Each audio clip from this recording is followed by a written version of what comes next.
Hey guys, Lisa here, Good Health with Lisa. So I've come on here to talk about 8-week cuts or mini cuts, how to be in a calorie deficit, and just talking about the hormones that come into play and how that all works. So look, for everyone has different calorie amounts that it takes for them to lose weight. We all have different BMRs, basal metabolic rates, our activity levels are different, age, everything is different. So that's why I recommend getting a scan, because we'll be able to do a whole scan of your body based on your height and weight, get your BMR, and we can work out your daily calorie intake from there. Okay, so in this 8-week cut, I want tunnel vision. Okay, so just to put it in example for you. So when you're refeeding is 1 to 2 days. Okay, so you bring your calories back up to your TDEE, which is your maintenance calories. When you do a longer cut, or you might have, like, instead of having, saying 5 kilos to lose, you might have 10, 20, 30, 40, 50 kilos to lose. You're going to want to spread that out over a longer period of time, or you can, and that's when I recommend doing 3 weeks on a cut, 1 week off. So we call it a diet break. So diet break, which is 3 to 7 days, you bring your calories up to your TDEE. So in the 8-week challenge, you will have noticed that I've given you a breakdown of different calorie deficits. What a 20% calorie deficit, 25, 30, and 35%. So the more days that you're in a calorie deficit, or you're eating less than your maintenance calories, the more that you're going to lose, essentially, okay? So the more that you're in a deficit, the more days you have in a deficit, the more weight you're going to lose. Now, what I tend to recommend or like to suggest is a refeed day or 1 or 2 days to just bring your calories back up to maintenance. Now, just to break it down simply, we work out what your TDE is based on your BMR times 1.55. That's just a basic calculation. So that's if you're exercising 3 to 5 times per week, giving you moderate activity. This number here, your TDEE, you can go to tdeecalculator.com and you'll be able to get the numbers there yourself if you are seeing this video outside of something that I've given you advice for. So basically, we want to know the number that your body, the calories that your body needs just to maintain as it is, with the exercise included, exercising 3 to 5 times per week.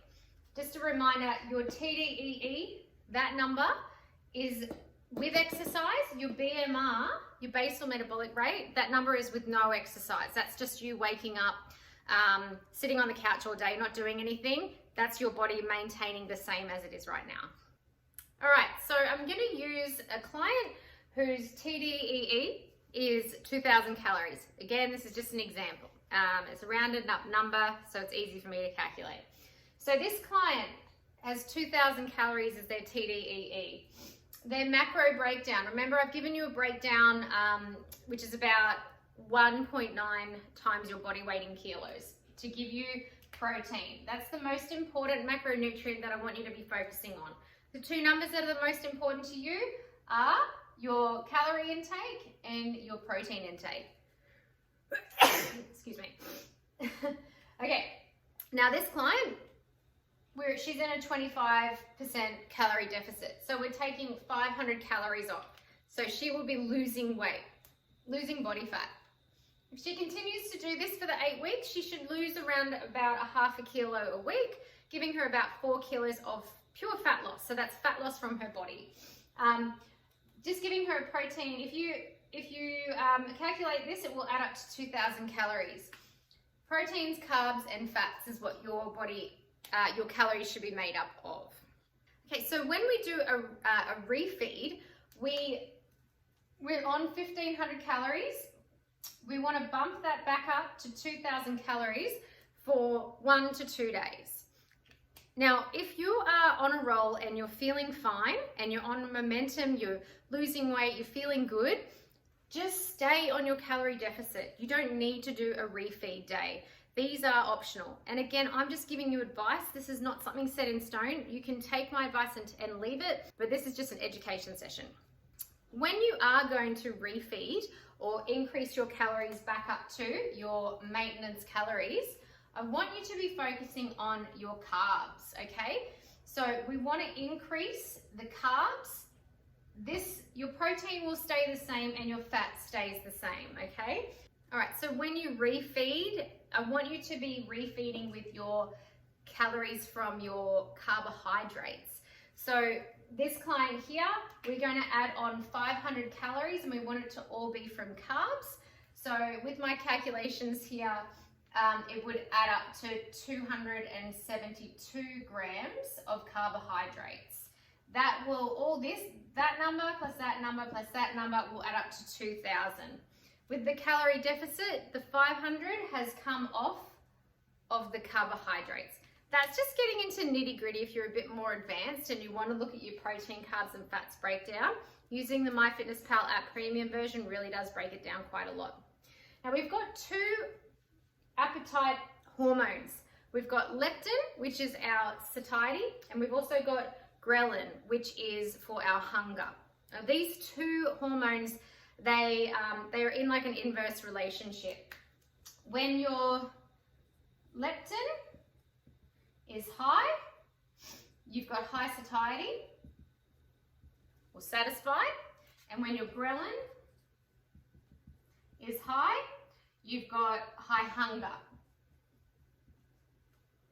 All right, so I'm going to talk about our leptin and ghrelin. So these are two hormones in our bodies that really fight us when we are on a diet. Because look, dieting gets really fucking hard when you're hungry.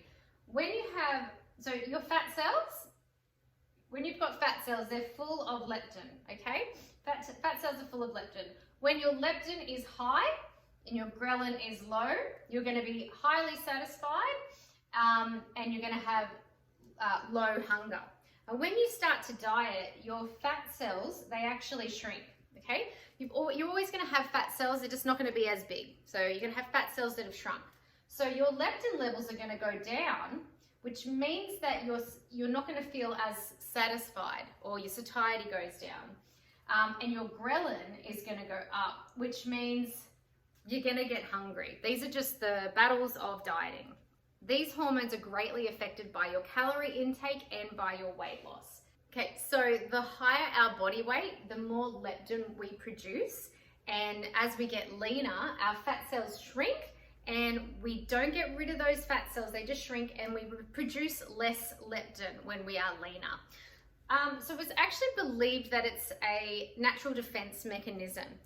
It's your body's basically, it's their response to producing these hormones. Because your body doesn't know that you want to have a bikini body or you want to have abs, right? It just wants to keep you safe. It wants to keep you full. So as we diet, we start to produce less leptin. Fat cells will shrink, and so will our satisfaction.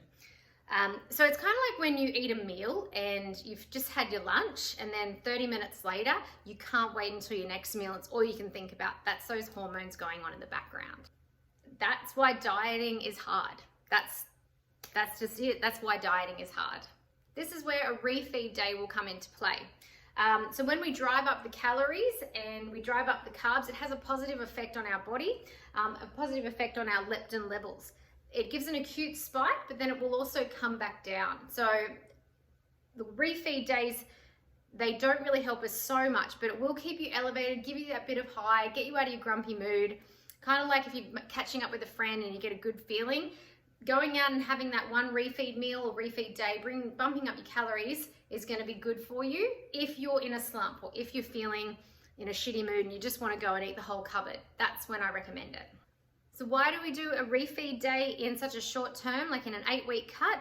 Well, it's really just to get you out of that slump. If you're feeling fine, don't do it. Now I want to tell you when not to have a refeed day is when you're feeling hungry, okay? It's not about hungry, because newsflash, when you're on a diet, you're going to get real fucking hungry, okay? It's more about your mood and your mentality. It's more of a day to pump you up, but you are going to get hungry. Your body is literally eating itself. like when your energy is low or your mood's really low, having that one meal or having that increase of say 500 calories or thereabouts can really make you feel good and get you back on that spinning wheel, rather than just going down to Macca's and having 5 days of 5,000 calorie days. It's really easy to eat 5,000 calories. If you tracked one of your bad days or one of your naughty days, you'd be well and truly shocked at how many calories. It's very easy to do, very easy to feed. That's why we put body fat on. All those days of eating in surplus, going out and drinking, that's how we put body fat on. The more consistent that you are with your calorie deficit, the more consistent your weight loss will be, and vice versa. All right, so we're going to talk about our 2,000 calorie client again. So remember, this is her TDEE, okay? That's with all her exercise. She's not going to lose any weight. This client's decided she wants to lose weight. She's been doing a 25% cut. So she's been cutting 500 calories from her daily intake, which is giving her 1,500 calories per day. If we do 7 days a week times 500 calories, that's giving us 3,500 calories a week. And to lose 1 pound of fat, you need to be burning about 3,500 calories. So if we times that by 8 weeks, a pound is about a half kilo. She's gonna lose about 4 kilos of fat in an 8-week challenge if she stays consistent with that.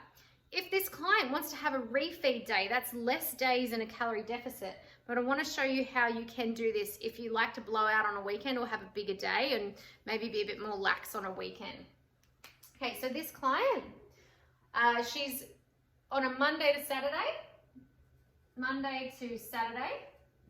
she's taking 500 calories away from her diet. And on Sunday, she's doing a refeed day. She's doing 2,000 calories. So she's going to increase 500 calories over that day.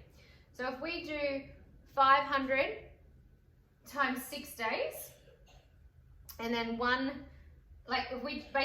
taking off 500 calories. So that equals 3,000 calories. It just means over the 8 weeks, she's not going to lose as much weight because she's not eating in a calorie deficit. What you can do, instead of eating 500 calories less Monday to Saturday, we can just take that number off a little bit more. So if we do 500 divided by 6, it's about 80 calories. So we can eat,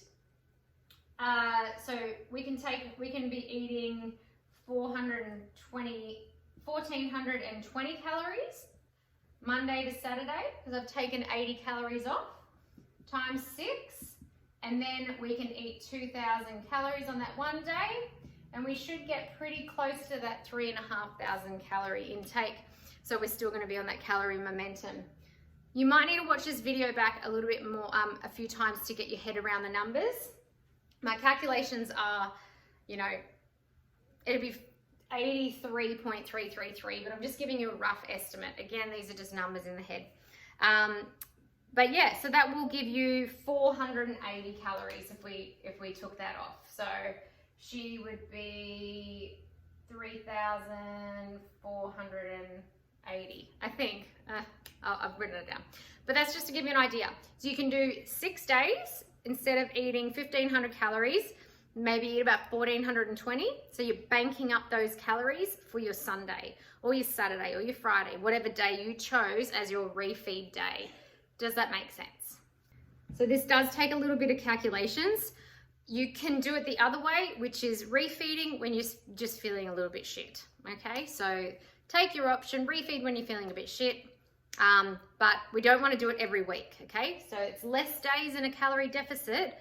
If you're having a shit day every week, it means you're just eating more calories over time. You're not going to lose as much weight. Okay, so this is the best way, or one of the ways that you can do it. Here for education, and you can take something away from this. And I just want to repeat, this is not a free-for-all day, okay? This is not I'm just going to go out and eat whatever I want. This is a controlled calorie increase. Remember, we want to increase carbs. All right, that's going to give you the best results. The leptin levels are going to increase. Leptin's going to make you feel great. More carbs, all right? Carbs are your friend.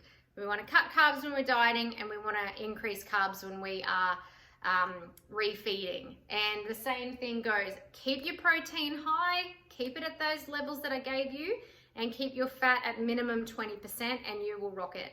Hopefully this makes sense, guys.